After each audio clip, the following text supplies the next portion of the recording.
जदि जनकर hyper thyroidism जहाँ को आम कहूँ जे थायरॉइड हार्मोन क्षरणर मात्रा अधिक थाए बा हाइपोथायरॉइडिज्म जब जार थायरॉइडर कार्यकारिता थायरॉइड ग्रंथर कार्यकारिता कमी जाए से मानक उपरे यही कोरोना संक्रमण कौन प्रभाव अच्छे?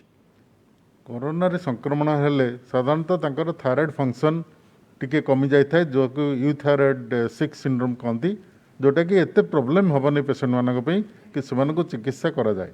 जदि पेसेंटर थायरॉइड टॉक्सिकोसिस अच्छी किंबा हाइपरथायरॉइडिज्म अच्छी एवं सी औषध व्यवहार करचंती से सही औषध कंटिन्यू करिया उचित एवं देखिबा उचित जे ताकर थायरॉइड हार्मोन नॉर्मल रेंज भीतर रहउची।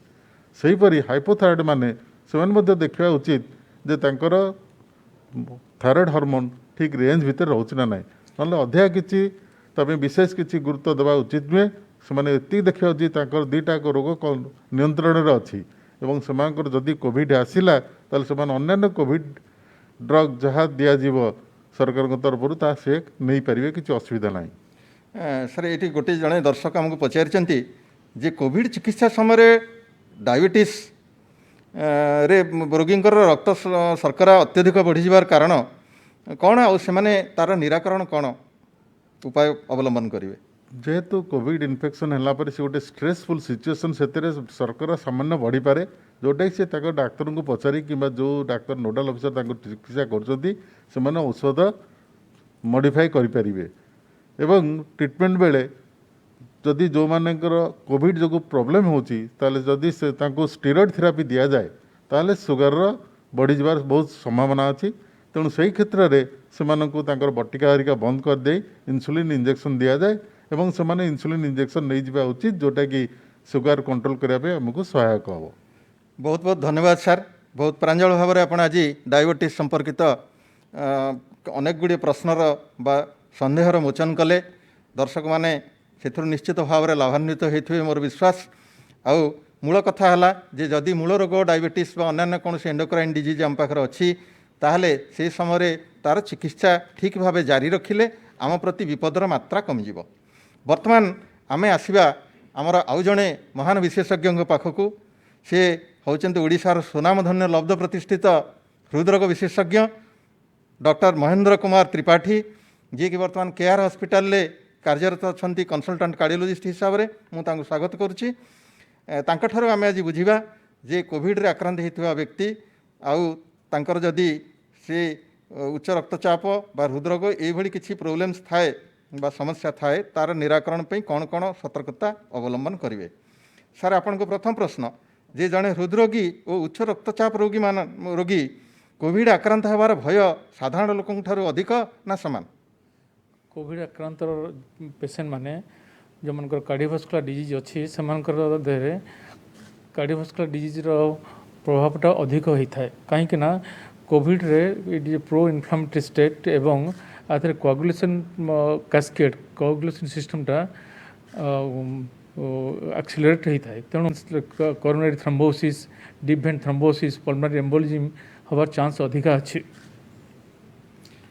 माने आम ये साधारण लोक बुझे जे जेहेतु रक्त जमाट बांधी जावा ये कोविड रोगर गोटे जटिलता आउ कार्डियोलॉजिकल कॉम्प्लिकेशन थिले बा हृदरोग किंबा उच्च रक्तचाप इत्यादि थिले रोगीर मध्य से रक्त जमाट बांधा प्रक्रिया टिके एपट सपट हो जाए से से रोगी मानक ये रोगर भय अधिक रही आम जहाँ बुझे। बर्तमान आम द्वितीय क्वेश्चन की जीवा जे एथिपाई कौन सतर्कता से रोगी मैंने अवलंबन करेंगे? ये बहुत इम्पोर्टेंट क्वेश्चन से सिम्पटम्सटा बहुत इम्पोर्टेंट चेस्ट पेन हो कि नहीं ब्रीदिंग अनिश्वासी होती कि नहीं किंबा हार्टबिट अनियमितता से देखुं कि नहीं ये तीनटा हूँ इम्पोर्टेंट कारण कोविड-19 जो मानकर इन्फेक्शन हुए से हार्ट प्रति तीन चार प्रकार प्रोब्लेम हो पारे। गोटे हूँ ventricular tract irregular heart beating होकर सडन कार्डियक डेथ हो पारे किंबा से माइकार्डाइटिस होकर हार्ट मसल फंक्शन दुर्बल हो पारे। सो ये तीनटा जिनस आइदर ब्रीदिंग डिफिकल्ट अनुसार हो कि पाल्पिटेशन छाती धड़धड़ होकर मुंड बोली पड़ जा हेतु हो गुड़िक सिम्पटम्स गुड़िक ध्यान देवा उचित। सर किसी लोकंकर पेसमेकर सब लगी से पेसमेकर साहाय्य ही जीवन क्रिया जारी रखिंट से मन गोटे भय रोचे जे ये कोविड समय कोविड आक्रांत हेले ତାଙ୍କ ପ୍ରତି ଜୀବନରେ ଅଧିକ ବିପଦ ଆସିବ କି? ନା ଯେଉଁମାନଙ୍କର ପେସମେକର ଲାଗିଛି ଏବଂ ଷ୍ଟେବୁଲ୍ ପେସେଣ୍ଟ ଯେଉଁମାନେ ଆମର ଡିଜେନେରେଟିଭ୍ କଣ୍ଡକ୍ସନ୍ ଡିଷ୍ଟର୍ବାନ୍ସ ଯେଉଁଠି ପେସମେକର ଲାଗିଛି ସେମାନଙ୍କ ପାଇଁ ମାଇଲ୍ଡ କି ମଡରେଟ୍ କୋଭିଡ଼ରେ କିଛି ଅସୁବିଧା ହେବାର ଚାନ୍ସ ନାହିଁ। କିନ୍ତୁ ଯେଉଁମାନଙ୍କୁ ସିଭିୟର କୋଭିଡ଼ ଅଛି ସେମାନଙ୍କର ମାଇକାର୍ଡାଇଟିସ୍ ହେଇପାରେ, ହେଇକରି ଇରେଗୁଲାର ହାର୍ଟ ବିଟିଂ ହେଇପାରେ, ଇଏ ଗୋଟେ କ୍ୱେଶ୍ଚିନ୍। ଏବଂ ଯେଉଁମାନଙ୍କର ହାୟର ମଡେଲ୍ ଯେଉଁଠି CRTD କି CRTP ଲାଗିଛି ସେମାନଙ୍କର ହାର୍ଟ ମସଲ୍ ଫଙ୍କସନ୍ ଆହୁରି କମିଯାଇପାରେ ମାଇକାର୍ଡାଇଟିସ୍ ହେତୁ ଏବଂ ହାର୍ଟ ବିଟ୍ ଇରେଗୁଲାର ହେବାର ଚାନ୍ସ ଅଛି। ତେଣୁ ପାର୍ଟିକୁଲାରଲି ଯେଉଁମାନଙ୍କର CRTD କି CRTP ଡିଭାଇସ୍ ଲାଗିଛି ସେମାନେ ବ୍ରିଦିଂ ଡିଫିକଲ୍ଟ, ଅନିଶ୍ୱାସୀ କିମ୍ବା ହାର୍ଟ ବିଟ୍ର ଅନିୟମିତତା କିମ୍ବା ମୁଣ୍ଡ ବୁଲି ପଡ଼ିଯିବାର ଏ ଦୁଇଟି ଲକ୍ଷଣ ଦେଖିଲେ ଇମିଡ଼ିଏଟଲି ତାଙ୍କର କନସଲ୍ଟିଂ ଡକ୍ଟରଙ୍କୁ ଦେଖାଇବା ଉଚିତ। ସାର୍ ଆଉ ଗୋଟେ କଥା ଯେ ବର୍ତ୍ତମାନ କୋଭିଡ଼ ସଂକ୍ରମଣର ଭୟ ଚାରିଆଡ଼େ, ସମସ୍ତଙ୍କୁ କୋଭିଡ଼ ଭୟ ଘାରିଛି। ଲୋକମାନଙ୍କର ଗୋଟେ ସାଧାରଣ ଲୋକଙ୍କର ବିଶ୍ୱାସ ଅଛି ଯେ ଡାକ୍ତରଖାନାକୁ ଆମେ ଏବେ ଗଲେ କାଳେ କୋଭିଡ଼ ସଂକ୍ରମଣ ହେଇଯିବା କି। କିନ୍ତୁ ଏହି ସମୟରେ ଆମର ହୃଦରୋଗ ସହିତ ସମ୍ପର୍କିତ ବଡ଼ କାର୍ଯ୍ୟକ୍ରମ ସବୁ ଯେଉଁଗୁଡ଼ାକ ଆଞ୍ଜିଓଗ୍ରାଫି ହେଲା, ଷ୍ଟେଣ୍ଟିଂ ହେଲା, ଏସବୁ ଗୁଡ଼ାକ କରିବା କେତେ ନିରାପଦ ଲୋକ ପଚାରୁଛନ୍ତି।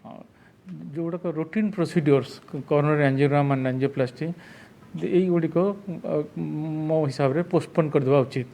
ଯେଉଁଗୁଡ଼ିକ ଅର୍ଜେଣ୍ଟ ପ୍ରୋସିଡ଼ିଓର୍ ଲାଇକ୍ ଷ୍ଟେମି ଯେଉଁଗୁଡ଼ାକ ଆକ୍ୟୁଟ୍ ହାର୍ଟ ଆଟାକ୍ ହେଉଛି ଏବଂ ପେସେଣ୍ଟ ଅନଷ୍ଟେବୁଲ୍ ଅଛନ୍ତି ସେମାନଙ୍କ ପ୍ରତି ପ୍ରାଇମେରୀ ଆଞ୍ଜିଓପ୍ଲାଷ୍ଟି କିମ୍ବା ରେସ୍କ୍ୟୁ ଆଞ୍ଜିଓପ୍ଲାଷ୍ଟି କରିବା ଉଚିତ।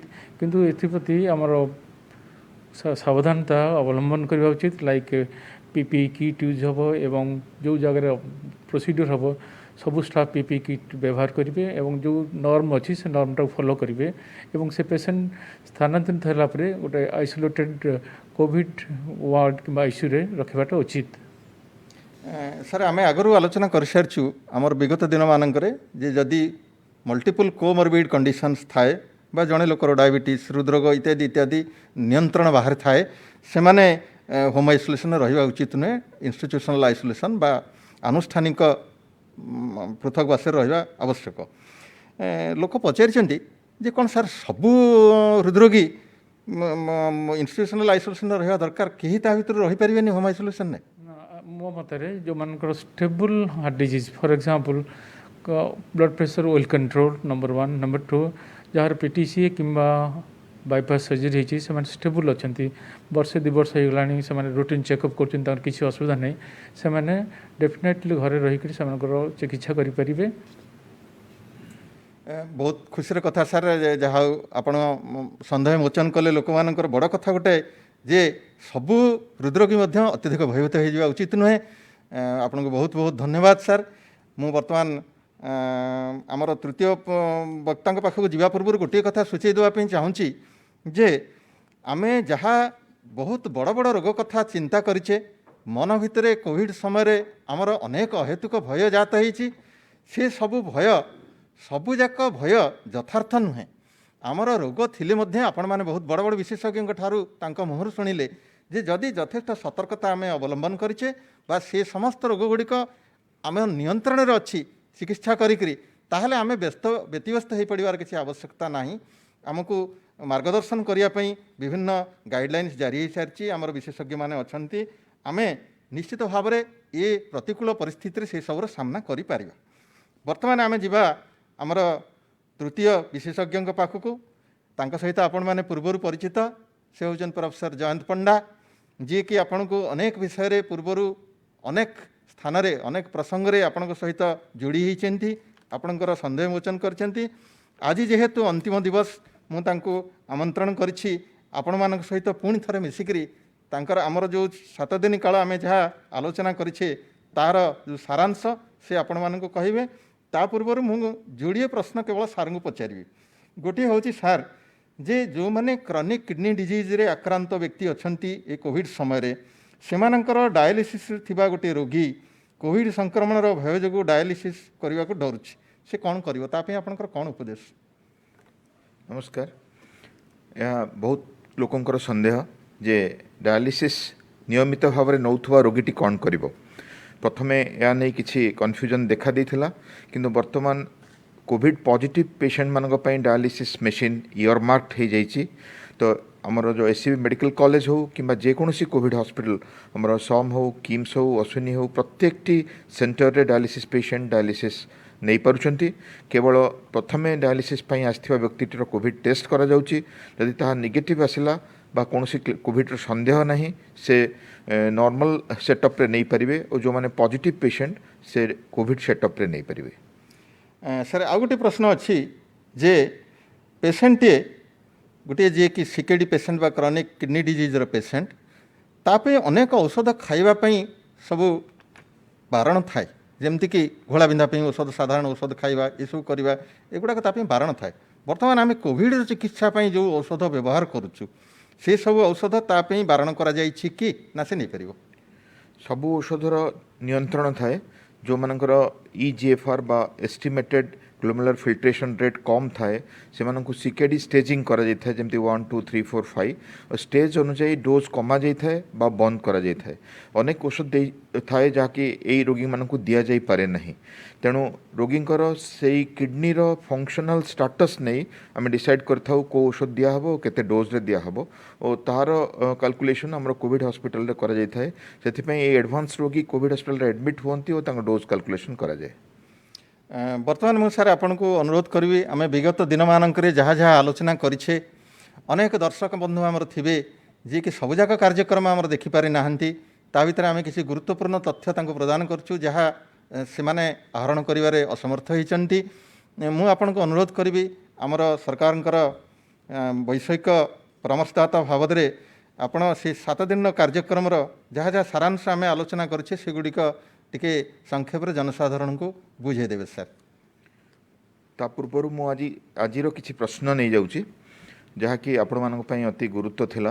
प्रथम प्रश्नटी थिला जे आमे जो पीरियड हिसाब करूचु हमर क्वारंटाइन पीरियड हो बा आइसोलेशन पीरियड हो आमे टेस्ट दबाठू आरंभ न करी कहीं रिपोर्ट आसबाठू आरंभ करूचु। तार कारण हला आमे जानू जे प्रथम 10 दिन रोगी अन्य मानकु संक्रमित करिवार रिस्क थाए तो सेथिपई सेही समयटा ताकू आइसोलेशन रे रहबाकू पड़े। जदि एई पीरियडटा टिके बढ़ी गला ताहले हुए तो फैमिली ओ आपण उभय सेफ कहीं आपण चिकित्सा ग्रहण कले और फैमिली आपणठू सुरक्षित रहिले। सेथिपई सैंपल दबाठू न कैलकुलेट करी रिपोर्ट आसबाठू ए पीरियड कैलकुलेट करा जाय थाए। 10 दिन चिकित्सा 7 दिन सेल्फ आइसोलेशन और तापर कौन परीक्षार आवश्यकता न थाए रोगी जाई निज काम बा निजर दैनंदिन जीवन रे योगदान दे पारंती।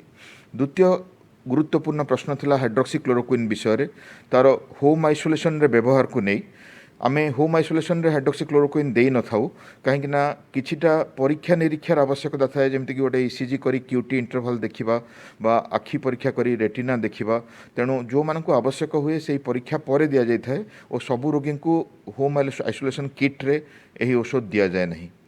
तृतीय प्रश्न थिला ऑक्सीजन थेरापी विषय रे अनेके पचारिछंती जे आमे ऑक्सीजन घरे रखिबा पई चाहूचु आवश्यक स्थले नवा पई चाहूचु जेहेतु आमे एंटीवायरल ड्रग्स घरे दउचे एंटीबायोटिक्स दउचे और बाकी सपोर्टिव ड्रग जोटा कि हमरो लिवोसेट्रिजिन हो बा मल्टीविटामिन हो दउचे जेमिति हठात जणे जदि हाइपोक्सिक होई पड़िले ऑक्सीजन घरे मध्य दिया जाय परिबो ता पई ऑक्सीजन कंसंट्रेशन बा ऑक्सीजन सिलिंडर दी प्रकार व्यवस्था अच्छी आपण ताकू मेडिकल कंसल्टेंट को संगे जोगाजोग करी घरे अवेलेबल करि परिबे और तार व्यवहार मध्य करि परिबे।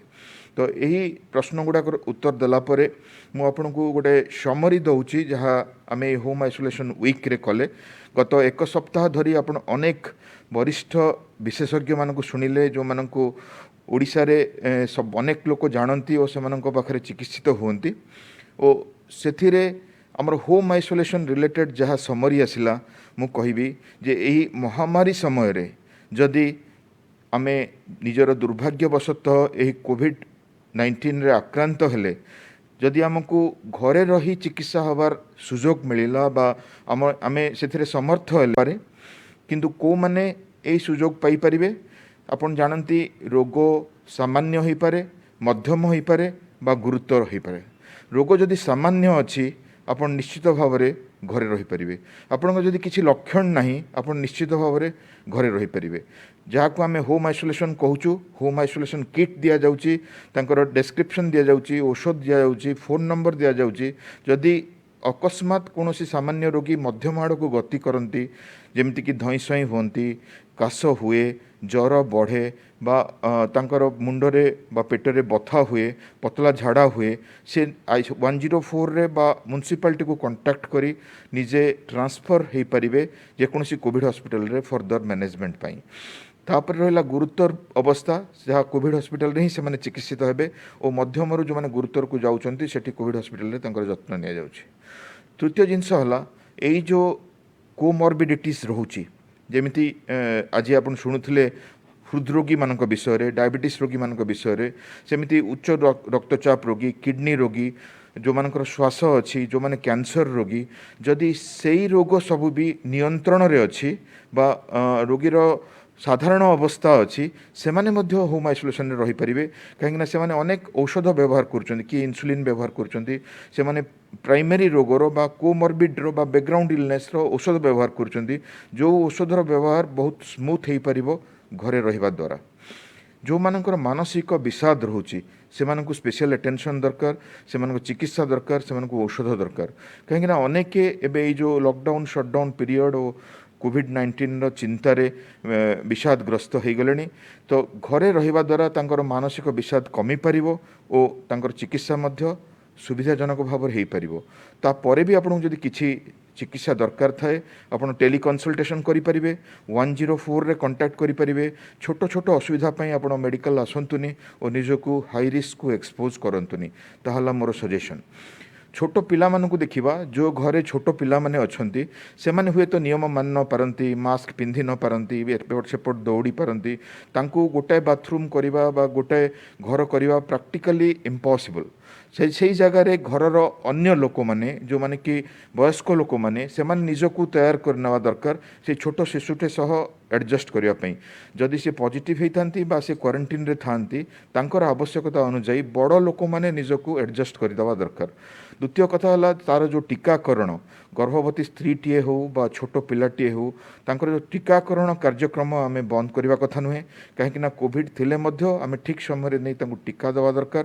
ଦେଖାଦେଇଛି ଟୀକା ନେବା ଦ୍ୱାରା ତାଙ୍କର କୋଭିଡ଼ ହେବାର ସମ୍ଭାବନା ମଧ୍ୟ କମେ ଓ ତାଙ୍କର ଦେହର ଯେଉଁ ଇମ୍ୟୁନ୍ ପାୱାର ବା ରୋଗ ପ୍ରତିରୋଧକ ଶକ୍ତି ବଢ଼ିଥାଏ।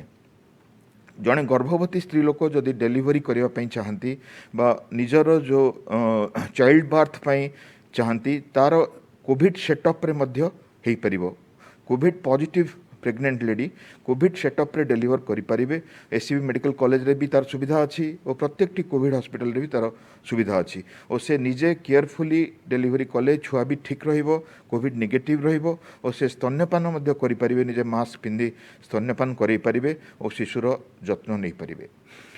ଆମେ ଅନେକ ବିଶେଷଜ୍ଞଙ୍କୁ ଶୁଣିଲେ, ମାନସିକ ଚିନ୍ତାଠୁ ଗର୍ଭବତୀ ସ୍ତ୍ରୀ ଯାଏଁ, ଛୋଟ ଶିଶୁଙ୍କଠୁ ଆରମ୍ଭ କରି ଆମର ମସ୍ତିଷ୍କ ଓ ଡାଇବେଟିସ୍ ଯାଏଁ ପ୍ରତ୍ୟେକଟି ଅସୁବିଧାରେ ଆପଣ ଦେଖିଲେ ଯଦି ରୋଗୀ ଠିକ୍ ଥାଆନ୍ତି ତାହେଲେ ହୁଏତ ଆମେ ତାଙ୍କୁ ଘରେ ରଖି ଚିକିତ୍ସା କରିପାରିବା, ଯାହାକି ଆମର ଏଇ ଯେଉଁ ହୋମ୍ ଆଇସୋଲେସନ୍ ଡିସ୍କସନ୍ର ଥିମ୍ ଥିଲା।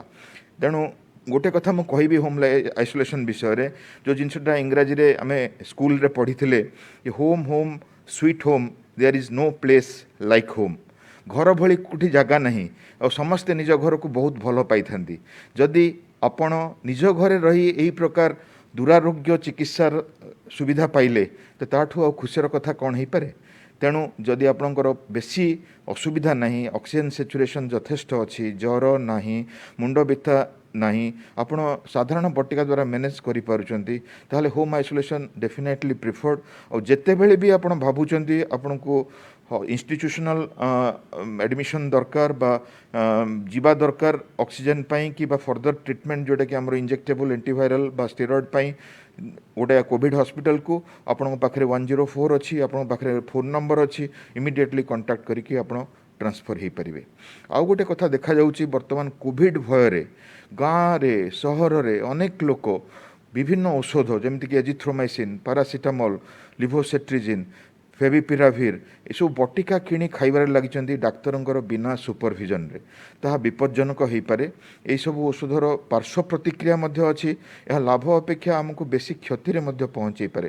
ତେଣୁ ମୁଁ ଆପଣଙ୍କୁ ଅନୁରୋଧ କରୁଛି, ସବୁ ଟେଲିମେଡ଼ିସିନ ବ୍ୟବସ୍ଥା ଅଛି, 104 ଅଛି, ସବୁ ଡାକ୍ତରଖାନା ଆଉ ଡାକ୍ତରୀ କ୍ଲିନିକ୍ ଖୋଲା ଅଛି, କୋଭିଡ଼ ହସ୍ପିଟାଲ ଖୋଲା ଅଛି।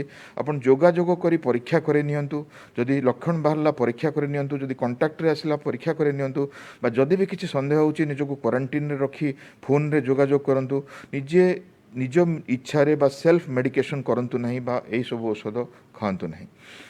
ଶେଷରେ ଗୋଟେ କଥା କହିବି, ଜଣେ ସାମାନ୍ୟ ବ୍ୟକ୍ତି ହେଇଥାନ୍ତୁ ବା କୋଭିଡ଼ ରୋଗୀ ହେଇଥାନ୍ତୁ, ଜଣେ କୋଭିଡ଼ ବ୍ୟକ୍ତିର ଘରେ ଥିବା ଲୋକ ହେଇଥାନ୍ତୁ ବା ଆପଣ ଜଣେ ହାଇ ରିସ୍କ କୋମର୍ବିଡ଼ ପେସେଣ୍ଟ ହେଇଥାନ୍ତୁ, ଗୋଟେ ଶିଶୁ ହେଇଥାନ୍ତୁ ବା ଗର୍ଭବତୀ ସ୍ତ୍ରୀ ହେଇଥାନ୍ତୁ, ଜଣେ ଅକର୍ମଣ୍ୟ ବ୍ୟକ୍ତି ହେଇଥାନ୍ତୁ ବା ବୟସ୍କ ବ୍ୟକ୍ତି ହେଇଥାନ୍ତୁ, ଚାରୋଟି ଜିନିଷ ନିଶ୍ଚୟ ମନେ ରଖିବେ। ପ୍ରଥମ ଜିନିଷ ହେଲା ମାସ୍କ। ଆମେ ମାସ୍କ ପିନ୍ଧିବା ଦ୍ୱାରା ହୁଏତ ସମ୍ପୂର୍ଣ୍ଣ ଭାବରେ ଭୂତାଣୁକୁ ଆମେ ବାହାର କରିପାରୁନେ, କିନ୍ତୁ ଯେଉଁ ଲୋ ଡୋଜ୍ ଏକ୍ସପୋଜର୍ ହେଉଛି ତାହା ଆମ ଦେହରେ ରୋଗ ପ୍ରତିରୋଧକ ଶକ୍ତି ବଢ଼ଉଛି ଓ ଆମ ଇମ୍ୟୁନିଟି ବଢ଼ଉଛି, ଯାହା ଆମକୁ ହର୍ଡ଼ ଇମ୍ୟୁନିଟି ଦେବ।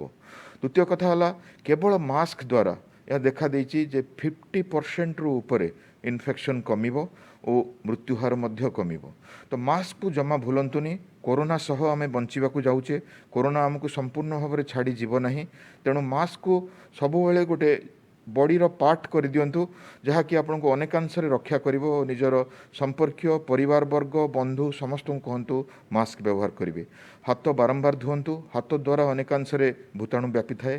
ଓ ମାସ୍କ ଛଡ଼ା ଯଦି ଆପଣ ଚଷମା ବ୍ୟବହାର କରିପାରୁଛନ୍ତି, ଆଖି ମଧ୍ୟ ପ୍ରୋଟେକ୍ଟ କରିପାରିବେ।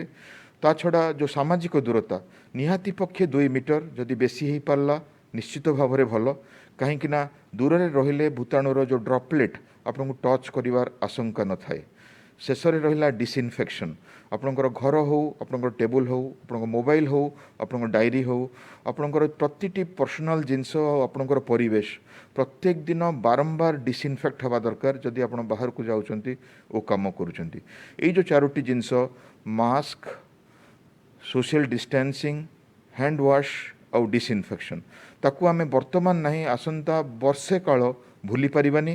हुए तो रोगी संख्या कमिबे, हुए तो मृत्यु संख्या कमिबे, हेले आमर आचरण रे आमर जो न्यू नॉर्मल्स अप्रोच रे ए सब जिनस आम सह मिसी जीवो, तेबे जाई भूताणु हारिबो, मनुष्य समाज जीतिबो, आमे सब जीतिबा। धन्यवाद सर, बहुत सुंदर भाव में आपण विगत 7 दिन कार्यक्रम को 7 मिनिट्रे खूब सुंदर भाव में कहीदे पारे। मुझे दर्शक मानू अनुरोध करी जे जहाँ जहाँ आज पर्यंत आपण मैंने शुणिले ता भितरे शेष जहाँ कहले 4टी कथा सार, ताहा ही होची आमको कोविड रु बंचिबारु मूल उपाय बा कोविड प्रतिरोध करिवार सर्वश्रेष्ठ पंथा, से सबको आम निश्चित भाव में आपणेबा। आम राज्यरू आम देशरू सारा विश्वर कोविड हटेबारे आमे आगधाड़ी योद्धा है उदाहरण सृष्टि करवा। निश्चित भाव आम राज्य में कोविड विरुद्ध चलता संग्राम विजय वैजयंती उड़ेबा। समस्त को आउ थे धन्यवाद दे मुझे कार्यक्रम आज शेष करुच्ची। 7 दिन कार्यक्रम पर आपण मैंने निश्चित भाव में लाभ उठाई बोली मोर विश्वास। आगामी दिन मानक आपण आपको जहाँ सार शेष कहले जे उच्चारण को आचरण में प्रतिफलित जदि करें ताहले आमे निश्चित सफल काम होगा। धन्यवाद, नमस्कार।